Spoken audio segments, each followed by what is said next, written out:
हाँ नमस्कार बच्चों। जैसा कि हमारा मलिक मोहम्मद जायसी चल रहे थे, मलिक मोहम्मद जायसी में नागमती संदेश खंड चल रहा था।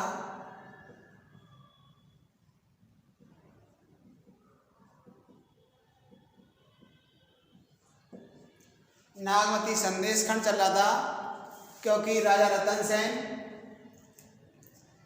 जिनकी पत्नी का नाम है रतन सेन, राजा हैं कहाँ के, चित्तौड़ के, और उन्हीं की पत्नी है कौन, नागमती। लेकिन जो रतन सेन है नागमती को छोड़ करके सिंगल द्वीप के लिए प्रस्थान करते हैं, श्रीलंका के लिए चले जाते हैं, क्योंकि उन्हें पता पड़ता है कि श्रीलंका में पद्मावती नाम की एक अपूर्व सुंदरी नारी है और उससे शादी करना चाहते हैं। नागमती को छोड़ करके चले जाते हैं। तब नागमती को बहुत सारे दिन अपने पति के विरह में जीना पड़ता है, उनसे बिछड़ना हो जाता है और बहुत लंबा समय जब इस प्रकार व्यतीत हो जाता है, काफ़ी प्रतीक्षा की नागमती ने। लेकिन जब यहाँ पर उनका मिलन रतन सेन से नहीं हो पाया, रतन सेन काफ़ी दूर चले गए, उनकी सुध नहीं ली, नागमती को फिर से याद नहीं किया, लौट कर नहीं आए, तो नागमती ने संदेश भेजा, एक पैगाम भेजा पक्षी के माध्यम से। किसके माध्यम से? पक्षी के माध्यम से। क्या भेजा उन्होंने? संदेश भेजा। तो देखो किस प्रकार से ये संदेश भेज रही हैं, किस प्रकार से ये अपने प्रियतम को, अपने पति को वापस बुलाना चाहती हैं। तो देखो क्या कह रही हैं, यानी पहले नागमती ने अपनी विरह व्यथा का वर्णन किया है कि देखो तुम किस प्रकार से मैं तुम्हारे विरह में जली जा रही हूँ, मरी जा रही हूँ, किस प्रकार से मेरा जीना दूभर हो रहा है, तो मैं लौट करके आ जाना चाहिए। अगला पद जो है वो क्या दे रखा, देखो, रतन सेन की माई सुरसती, गोपी चंद जैसे मैनावती, आंध्री बूढ़ी हुई दुख रोबा, जीवन रतन जहां दुख खोबा, जीवन आहा लीन सो काढ़ी, बही बिन टेक करे को ढाड़ी, बिन जीवन वही आस कराई, कहाँ सो पूत खम होई आई, नैन दीट नहीं दिया बराई, घर अंधियार पूत जो नाही, कोरे चले सरवन के ठाऊं, टेक दे और टेकई पाऊं, तुम सरवन हुई कांवर सजा, डार लाई अब काहे तजा, सरवन सरवन रर हुई माता कांवर लाग, तुम बिन पानी न पावे दशरथ लाए आग।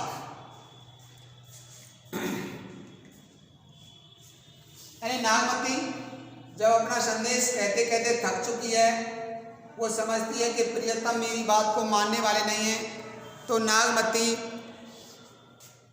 रतन सेन की माता, किसकी? रतन सेन की माता जी हैं, जिनका नाम क्या है? सरस्वती। उस सरस्वती उनकी माँ की कहानी सुना रही हैं कि भाई मेरे लिए नहीं तो अपनी माँ के लिए ही तुम लौट करके आ जाइए, क्योंकि तुम्हारे वियोग में ना सिर्फ मेरी दुर्दशा हो रही है, मेरी बुरी दशा हो रही है, बल्कि तुम्हारी माता की भी बुरी दशा हो चुकी है। तो किस प्रकार से बता रहे, देखो कि तुम्हारी माँ की क्या दशा हुई है और तुम्हें माँ मरने के कगार पे, माँ मर चुकी है, तुम्हें लौट करके आ जाना चाहिए। तो देखो रतन सेन की माई सरस्वती, गोपी चंद जैसे मैनावती। रतन सेन के माई माने माता, सरस्वती माने कौन सी है? सरस्वती। रतन सेन की माता का क्या नाम है? सरस्वती। और किसके समान है? जैसे गोपी चंद की माता का क्या नाम है? मैनावती। जैसे गोपी चंद की माता मैनावती थी, वैसे ही रतन सेन की माता का नाम भी क्या है? सरस्वती। लेकिन क्या हो रहा है, देखो कहानी, आंधरी बूढ़ी हुई दुख रोबा,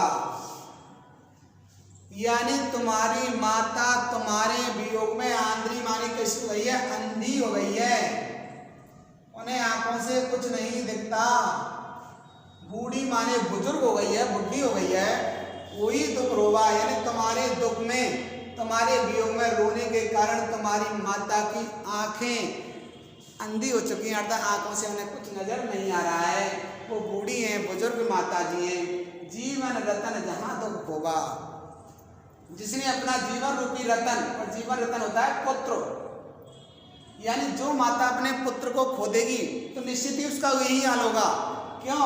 क्योंकि तुम तुम्हारी माता को छोड़ करके पद्मावती को प्राप्त करने के लिए श्रीलंका के लिए, सिंगल द्वीप के लिए चले गए हो। ना सिर्फ तुमने मेरी, बल्कि तुमने अपनी माता की भी सुध नहीं ली, माता को भी याद नहीं किया। तो जीवन रतन जहाँ दुख होगा, जहाँ जिसने भी अपने जीवन रूपी रतन यानी अपने पुत्र को खोया है, उसका वही हाल हुआ है, यानी वो माता इसी प्रकार से तड़प तड़प करके मरी है। आगे क्या करा है? जीवन लीन सो काढ़ी, वही बिन टेक करे को ठाड़ी, यानी उसका जीवन ये दुख का शब्द है, ये वेदना का शब्द है। दुख लीन, जीवन लीन सो काढ़ी, यानी उसके जीवन को लीन सो काढ़ी, यानी उसने लीन लिया है, उस जीवन रूपी दुख में ही वो लीन हो गई है। सो काढ़ी, उसको कौन काट सकता है, उसे कौन बाहर निकाल सकता है? काटना माने निकालना, यानी वो तो उसी दुख में खो चुकी है। कौन सो काढ़ी, ऐसा कौन है जो उसे बाहर निकाल सकता है? यानी तुम्हारे बगैर तुम्हारी माता को कोई ढाढ़स नहीं बना सकता, कोई सांत्वना प्रदान नहीं कर सकता। बही बिन टेक करे को ठाड़ी, बही माने हुई है, बिन माने बिना, टेक अरे कोई टेकने वाला तो चाहिए, कोई सहारा देने वाला तो चाहिए। करे को ठाड़ी, उसे कौन ठाड़ी करे, कौन खड़ी करे? तुम्हारे वियोग में तुम्हारी माता की बुरी दशा हुई है, वो खटिया में पड़ गई है, चाहे भली खड़ी हो जाए, लेकिन माता को सहारा देने वाला, उसे खड़ी करने वाला तो उसका पुत्र ही होता है। तो उसको सहारा प्रदान करने वाला कोई नहीं है, उसे खड़ी करने वाला कोई नहीं है, इसलिए तुम्हारी माता तुम्हारे वियोग में तड़प रही है। बिन जीवन में आस पराई, कहाँ से पूत खम हो आई। बिन जीवन में आस पराई, बिना जीवन के आशा भी कैसी हो जाती है? पराई माने दूसरी।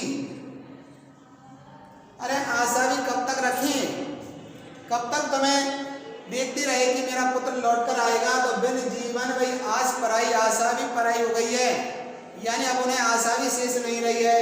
कहाँ सो पूत खम हो आई, यानी मेरा पूत माने पुत्र, पूत माने पुत्र कहाँ चला गया? खम हो आई, वो खम्बे के समान हो गई है, वो स्तंभित हो गई है, वो एकटक दृष्टि से खड़ी रहती है। देखो खम हो आई, खम्बे के समान हो गई है, बिल्कुल निश्चेष्ट हो गई है, निर्जीव के समान हो गई है। नैन दीप नहीं दिया बराई, घर दियार पुत जो नहीं।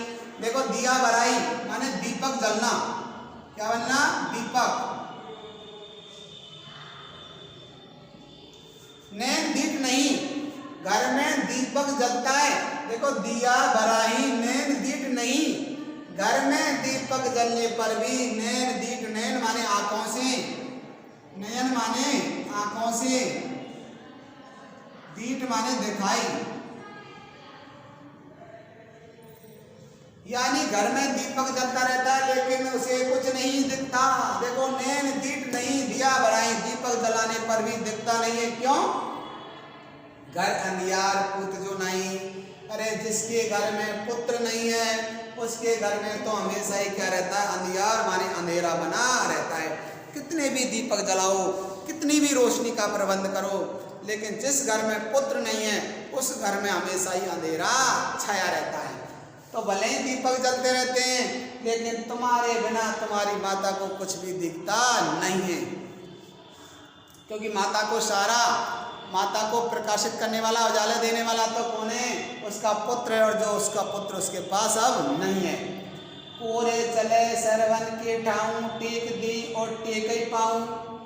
कोरे चले यानी कौन चलेगा? सरवन के ठाऊं माने, सरवन माने श्रवण कुमार। श्रवण माने कौन है यहाँ पर? श्रवण कुमार। श्रवण कुमार का नाम सुना होगा। कोरे चले श्रवण के ठाऊं, ठाऊं माने स्थान पर, समान, यानी कौन है जो श्रवण कुमार के समान आचरण करे, जो अपनी माता पिता को हमेशा साथ रखता था। पूरे चले सरवन के ढांग टीक दे और टेके पाऊं, यानी टीक दे और टेके पाऊं, जहाँ वो टेक यानी जहाँ अपनी माता को टिका दिया, अपने माता पिता को जहाँ बैठा दिया वो टेके पाऊं, वो वहीं पर अपने पैर रोक देता था, अपने कदम रोक देता था। जहाँ उसकी माता कहती थी बेटा यहाँ रुकना है तो वहीं रुक जाता था, माता कहती थी बेटा चलना है तो चल देता था। तो देखो टेक दे और टेक ही पाऊँ, जहाँ अपनी माता टिका दे, जहाँ अपनी माता रोकने के लिए कहे वहीं अपने पैर रोक लेता था, अपने कदम रोक लेता था। कोई है ऐसा इस संसार में श्रवण कुमार के समान? शरवण शरवण ररमुई माता कावरला, यानी उसकी माता श्रवण श्रवण करते हुए मर गई। श्रवण श्रवण श्रवण माने श्रवण कुमार, श्रवण श्रवण करते हुए मर गई। रर मुई, रर माने रोककर, मुई माने मर गई। माता कावड़ लाभ, यानी वो अपनी माता की क्या ला रहा था? कावड़ ला रहा था, अपने माता पिता को डोली में बैठा के ले जा रहा था। और श्रवण श्रवण करते उसकी माता मर गई। कारण क्या था? तुम बिन पानी न पावे दशरथ लावया, यानी माता को श्रवण कुमार जी को क्या लगी थी? प्यास। और माता ने श्रवण कुमार को कहाँ भेज दिया? पानी लेने। और राजा दशरथ वहाँ शिकार के लिए गए थे। राजा दशरथ ने शब्द भेदी बाण से उस श्रवण कुमार को मार डाला। और श्रवण कुमार को मार डालने के बाद में जब दशरथ जी पानी का लोटा लेकर के उनकी माता के पास पहुंचे कि माता ये लो पानी, तो माता ने दशरथ की आवाज को पहचान लिया कि ये मेरा कोई श्रवण कुमार नहीं है। तो देखो बेचारी श्रवण श्रवण करते हुए मर गई। तुम बिन पानी न पावे, बेटे के लिए कहा, मर चुका है कि बेटे तुम्हारे बगैर मुझे कोई पानी नहीं पिला सकता।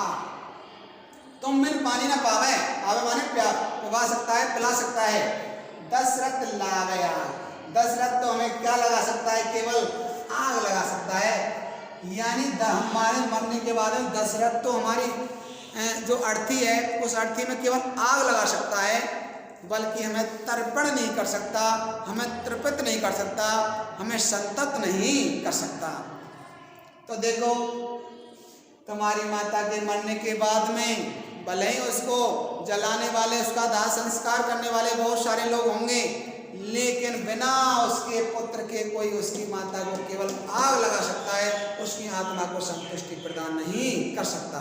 इसलिए तुम्हारी माता सरस्वती का भी यही हाल है, तुम लौट करके आ जाओ, क्योंकि तुम्हारी माता मरणासन अवस्था में है। लोग केवल उसको आग लगा सकते हैं उसकी अर्थी में, उसकी आत्मा को तृप्त नहीं कर सकते। तो मेरे लिए नहीं तो कम से कम अपनी माता के लिए तो जरूर लौट करके आ जाइए। आगे क्या करा देखो, आगे क्या करेगी नागमती? ले सो संदेश विहंगम चला, उठी आग संग्रह सिंगला। बिरह बजा बीच वो ठेंगा, धूम से उठा शाम वही मेगा। भरवा गगन लूकस छूटे, वही सब नकत आई भी टूटे। जय जय भूमि जरी वरेऊ, बिरह के दाग बही जन खेऊ। राहु केतु जब लंक जारी, चिनगी उठी चांद में परी। जाई विहंगम समुद्र डबारा, जरे मक्ष पानी वा खारा। दादे वन बिहड़ जड़ सीपा, जाई नियरवा सिंगल दीपा। समुद्र तीर एक तलवार, जाई बैठते रोग। जो लग कहाँ संदेश नहीं, नहीं प्यास नहीं भूख। ऐसा संदेश तैयार किया और ये संदेश लिख करके किसको सुना दिया? विहंगम माने पक्षी को। विहंगम माने क्या होता है? पक्षी। ले माने लेकर के, सो माने ऐसा, नागवती का संदेश माने पैगाम, विहंगम माने पक्षी, चला माने चला गया।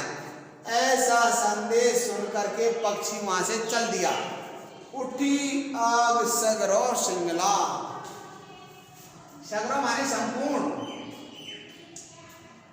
सगरो माने संपूर्ण, सिंगला माने श्रीलंका।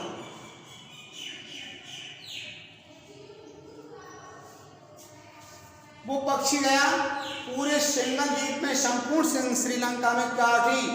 सब आग माने आग जल गई। क्यों? वह अवस्था से एकदम पीड़ित था। वह की आग थी किसकी? नागमती की। और वही आग किसमें लग गई? उस पक्षी में। और उस विरह की आग संपूर्ण श्रीलंका में लग चुकी। जैसे ही पक्षी पहुंचा वहां सिंगल द्वीप में, हुआ क्या? विरह बेजाल बीच को ठेंगा, धूम सोटा वही सब मेगा। विरह की जो आग थी बीच को ठेंगा, यानी बीच में ही देखो, ठेंगा माने उसने प्रज्वलित हो गई, बड़ा रूप ले लिया। और क्या हुआ? धूम सोटो, धूम माने धुआं के समान उठी। साम वही मेघा, साम मान होता है काले, और मेघा माने बादल। यानी जो धुआं उठा उस पक्षी में, जो आग लगी उस पक्षी में, आग लगने के बाद उसका जो धुआं उठा, साम वही मेघा। मेघ माने बादल कैसे हुए? काले पड़ गए। इतना विरह की आग थी। और वो विरह की मूल रूप से आग किसकी थी? नागमती की। उस नागमती की जो विरह की आग से जो मेघ माने बादल थे वो कैसे पड़ गए? काले पड़ गए। और क्या हुआ?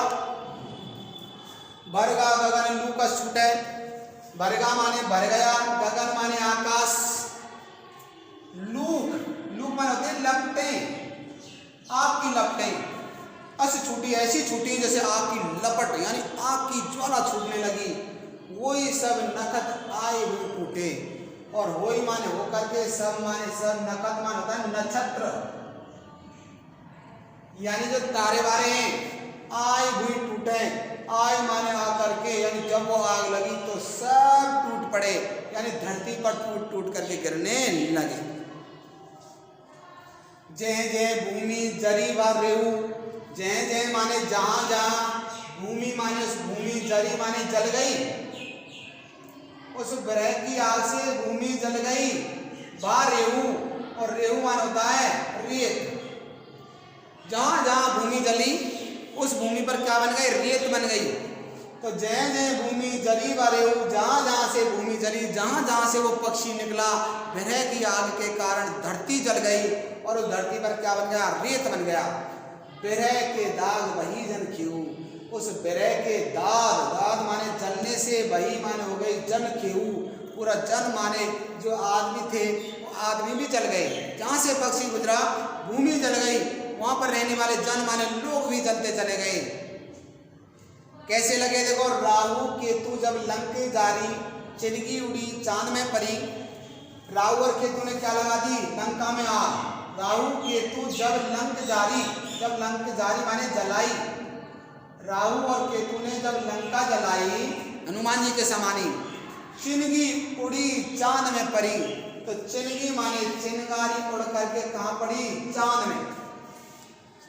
राहु और केतु ने जब लंका को जलाया तो उसकी चिनगारी कहाँ तक पहुंची? आग की लपटें कहाँ तक पहुंची? चांद तक। और क्या हुआ?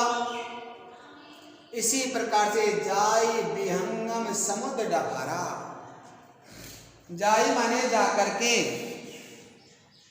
जाई माने जाकर के, विहंगम माने पक्षी ने, समुद्र माने समुद्र में डफारा, डफारा माने डुबकी लगाई।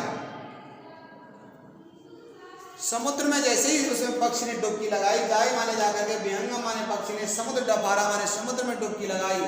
जरे मक्ष पानी व खारा, संपूर्ण मच्छ माने मछलियां, मक्ष माने मछली, जरे माने जल गई, पानी व खारा, और पानी कैसा हो गया? खारा हो गया।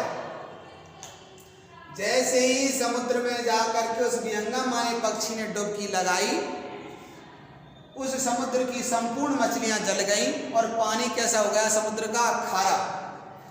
दादे वन बिहड़ जड़ सीपा, जाई नियरवा सिंगल दीपा। दादे वन बिहड़, दादे माने जल गए, दादे माने जल गए। वन बिहड़ संपूर्ण जंगल, जड़ सीपा यानी जो सजीव था निर्जीव था सब जल गए। जाई नियरवा सिंगल दीपा, जाई माने जाकर के, नियर, नियर माने पास में, समीप। सिंगल द्वीप, यानी जब वो सिंगल द्वीप के पास पहुंचा, श्रीलंका में पहुंचा, तो वहां के वन वन जो झाड़ झंकर थे, जो भी उसके बिहड़ थे, जंगल थे, वो सब जल गए। समुद्र तीर एक तरवर, जाई बैठती रुक। समुद्र के तीर माने किनारे पर, किनारे पर एक तरवर माने क्या था? पेड़ था, समुद्र के किनारे पर एक तरवर माने जो पेड़ था, जाई बैठते ही लोग उस तरवर पर जा करके, उस रूख पर बैठ करके, उस पेड़ पर जा करके वो पक्षी जा करके बैठ गया। देखो समुद्र तीर, एक तरवर समुद्र के तीर पर यानी समुद्र के किनारे पर जो एक पौधा था, जो एक पेड़ था, उस पर जा करके वो पक्षी बैठ गया। सिंगल द्वीप के किनारे जो समुद्र है, उस समुद्र के किनारे पर ही एक पेड़ है, उस पेड़ पर जाकर के वो पक्षी जाकर के बैठ गया। क्या हुआ? जो लग कहाँ संदेश नहीं, नहीं प्यास नहीं भूख। पक्षी क्या कह रहा है? जो लग माने जब तक कहाँ संदेश नहीं, यानी मैं संदेश को नहीं कहूँगा जब तक मैं उस नागमती के संदेश को रतन सेन तक नहीं पहुँचाऊँगा, नहीं प्यास नहीं भूख। ना तो मुझे प्यास लगेगी और नहीं मुझे भूख लगेगी, यानी ना तो मैं कुछ खाऊंगा ना ही मैं कुछ पीऊँगा, ना तो पानी पीऊँगा ना कुछ खाना खाऊँगा। जो लग कहाँ संदेश नहीं, जब तक मैं इस संदेश को, इस नागमती के पैगाम को किस तक नहीं पहुंचा देता, रतन सेन तक नहीं पहुंचा देता, ना तो मुझे प्यास लगेगी और ना ही मुझे भूख लगेगी। धन्यवाद बच्चों।